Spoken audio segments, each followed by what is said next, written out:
So Volkswagen, proud partner of Irish Rugby, will be at the Aviva Stadium this Saturday as Ireland take on England in their Six Nations home opener. Come down to test your rugby skills and win great prizes, and see Volkswagen Ireland's social channels for more information. And with thanks to Volkswagen, Darren Cave has popped in. How are you, Darren? Not too bad, thank you. How are you? Not too bad. I'm not sure when the last time we were chatting to you was, but certainly I was just saying to you before we came on air, the last time I was listening to you was probably doing punditry before Christmas. You're all back to full fitness now. Obviously, it was a thumb injury that kept you out for around 8 weeks. Are you back up to the full fitness now? Yeah, I broke my thumb in about October time. It was ended up being quite nasty. I was out for about 8 weeks. And then, I've been back for the last few while. I haven't probably played as much rugby as I'd have liked, but Stuart McCluskey and Will Addison have been playing some good stuff in the centre for Ulster, so can't complain. So I'm spending more time watching rugby and talking about rugby at the minute, unfortunately. Is that something you deliberately tried to do, especially when you're kind of forced out of the game for a little while, just to try and figure out a few other avenues that might be useful to you down the line?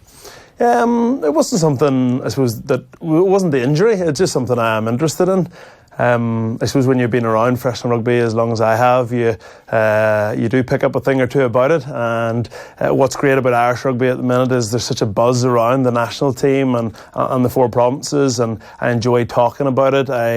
Now that I'm a bit further removed from the national team, I, like any other fan and any other, I wouldn't call myself a journalist yet, get excited about the games. I get excited to see who Joe's going to select, and I get carried away with the whole hype of the whole thing, so I enjoy it. It's great. Yeah, for sure. That distance kind of helps a little bit as well. I'm sure when you're talking about Ulster as well, maybe it's tough when you're inside in the camp a little bit. Yeah, exactly. I mean, when you're on the fringe of something and you're not involved, it can be tough because you feel left out. You feel like you could be there. You feel like you should be playing. And there was times in my Ireland career and in my rugby career where you're just missing out and you're seeing what's happening on the pitch.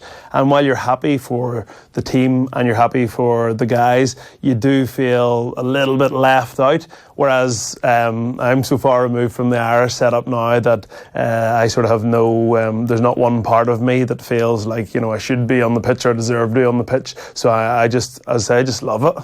I just love seeing, A, because I know some of the players pretty well, and B, just because I'm an Irish rugby fan in the end of the day. Is Dan McFarland someone who encourages you to do things outside of the rugby pitch, especially when you might have a little less to do when you're injured? Yeah, I mean, Dan is... Dan, first of all, he's a very intelligent guy, and he's very into psychology and stuff like that, and it's something that I think's growing throughout the four provinces, not just through Dan McFarland, but through Rugby Players Ireland. They're always encouraging people to develop their skill sets, do other things, and I'm not too sure what I want to do when I stop playing, but I think getting a bit more involved in the media and stuff is certainly something that I enjoy. And I don't know if it's something that'll happen more when I retire. Because you're also involved in a coffee and donut shop.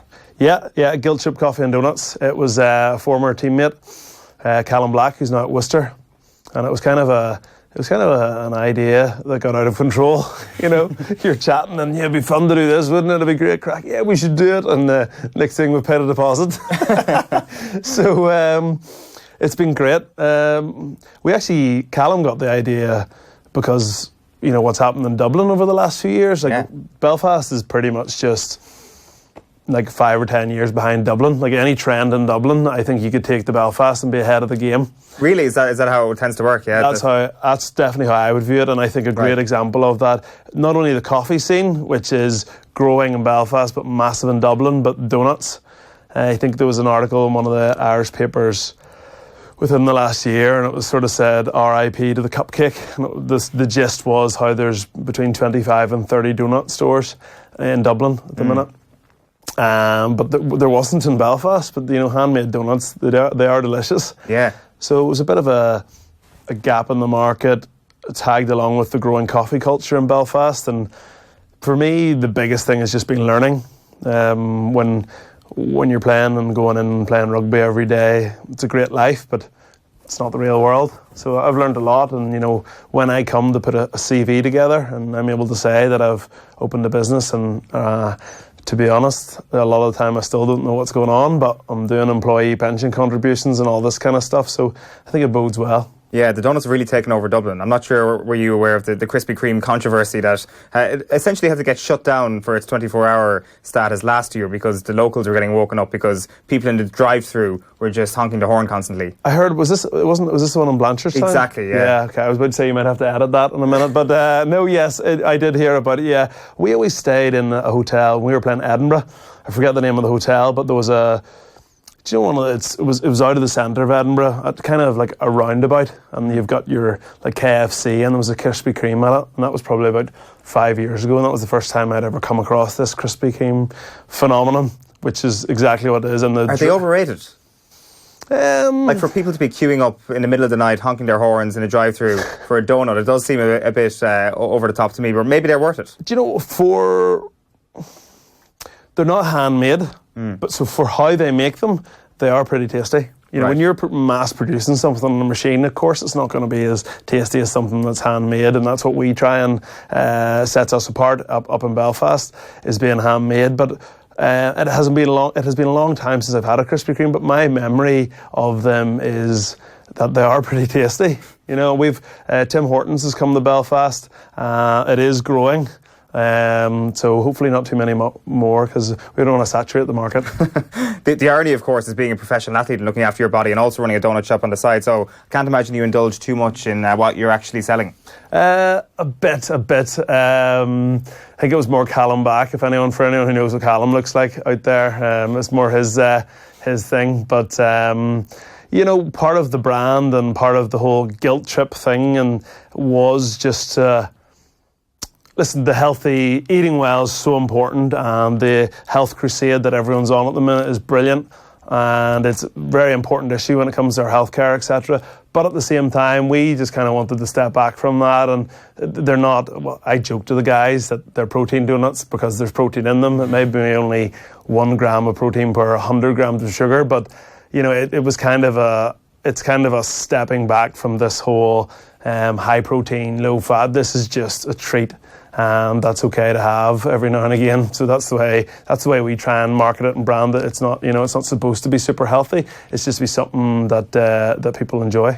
Is life very different for somebody starting off in Ulster now on that level, say to when you started off, like in terms of looking after yourself, in terms of nutrition, in terms of the stuff that you're putting into your body? Yeah, and I've noticed even in my career, big changes through what the information we're being given about what to eat. You know, like early in my career, creatine was a big thing. I don't know if it's still like in other sports or people still, but it's massively sort of dwindled, I would say. And then there was a stage where immune function became incredibly important, and the idea was that through our nutrition we should be actually trying just to not become sick.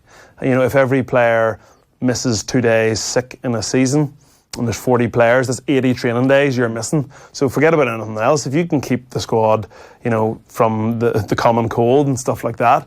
And then now, you know, it's gone back and people are worried about their macros and stuff again. So it's changed.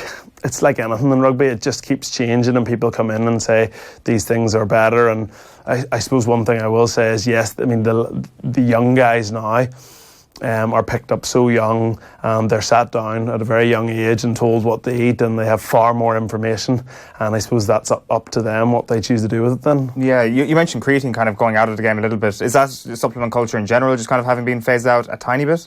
I've no idea. It's just it's not something that's been discussed. It's not like somebody said, don't take this. I don't know if it's in like other sports or in the health and fitness industry.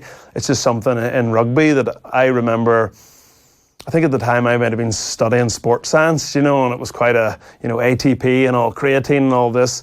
So maybe it was more prominent with me, but it's just something that I don't hear mentioned as much now, put it that way. I don't know, as I said, if that's an Ulster rugby thing or a rugby thing, or maybe it was just a bit of a sort of a fad that worked a bit and people got a little bit carried away with for a few years. Yeah, perhaps. It'll be interesting to see how it develops over the next couple of years as well. We did want to talk about Six Nations, of course, kicks off this weekend. You're here with thanks to Volkswagen Fan TV.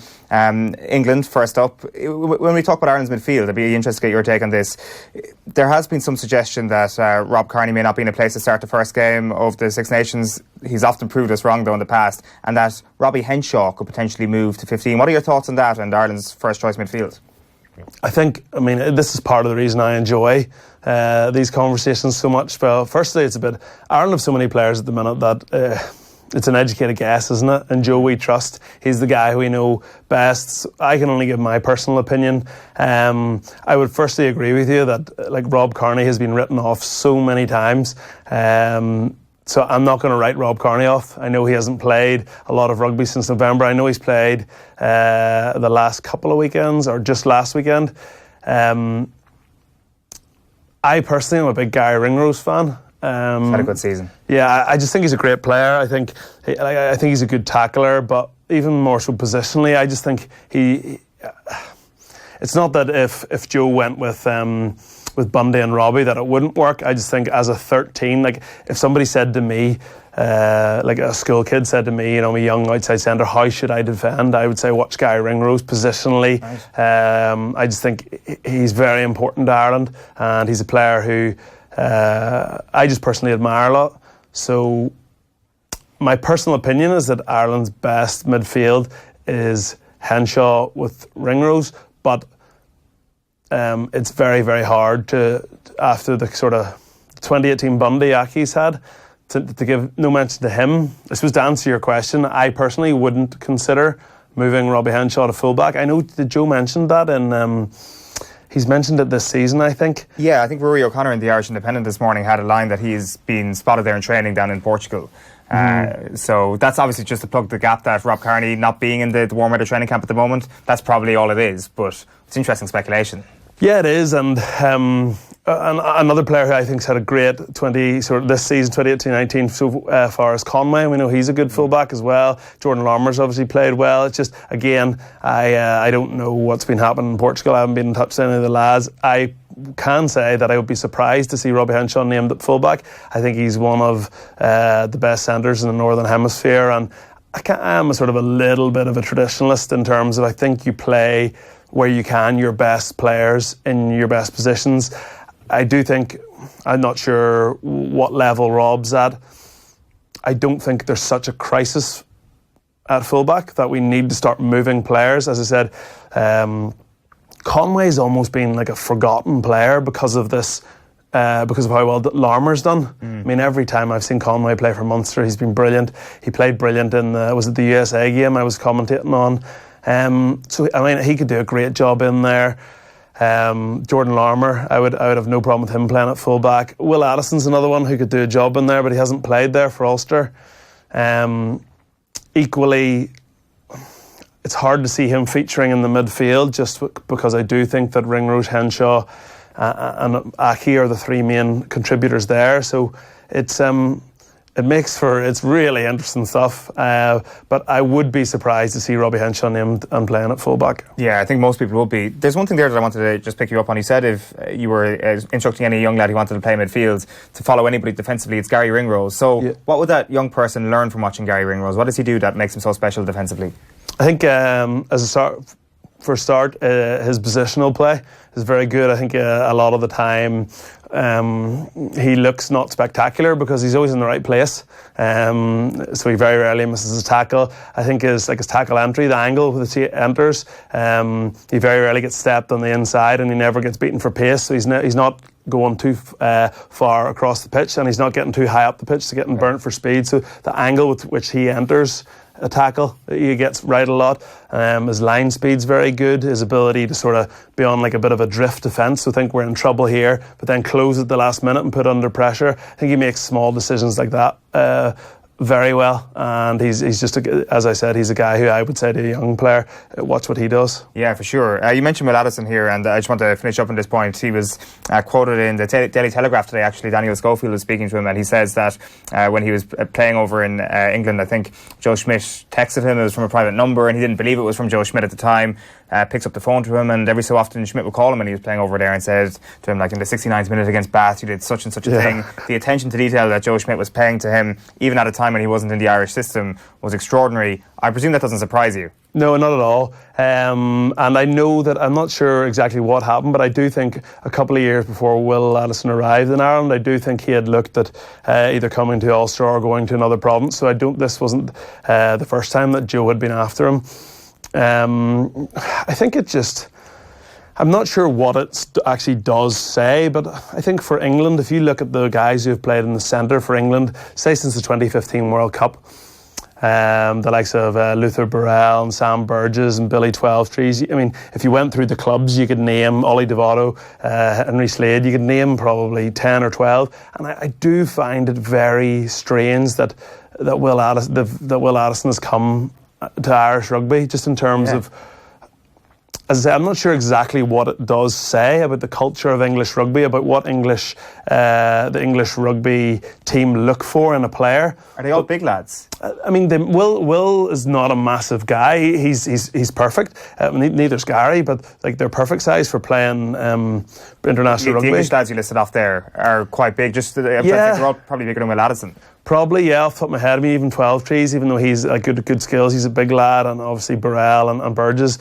Maybe it is size. Maybe they, the amount of players in the Premiership, they just literally wrote Will off. But I just think it says a lot about English rugby that, a player of his talent, like he's a phenomenal player, whether it be centre or fullback, whatever it is. The fact that he never, the fact that he felt, I'm going to pursue international in rugby country and another country, and it's come as no surprise to me at all that he's played for Ireland. And one thing about him as well, I think he's a very good learner. So I actually think I saw an improvement in him when he came back from November, having worked with Andy Farrell, having worked with Joe Schmidt.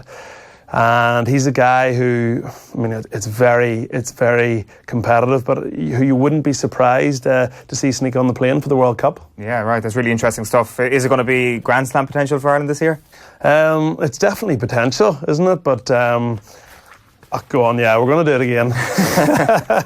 Just a reminder that Volkswagen is proud partner of Irish Rugby, and they're going to be at the Aviva Stadium this Saturday as Ireland take on England in their Six Nations opening game. You can come down to test your rugby skills and win great prizes. You can see Volkswagen Ireland's social channels for more information, and Darren Cave is going to be there. Darren, thank you very much for coming in. Thanks for having me.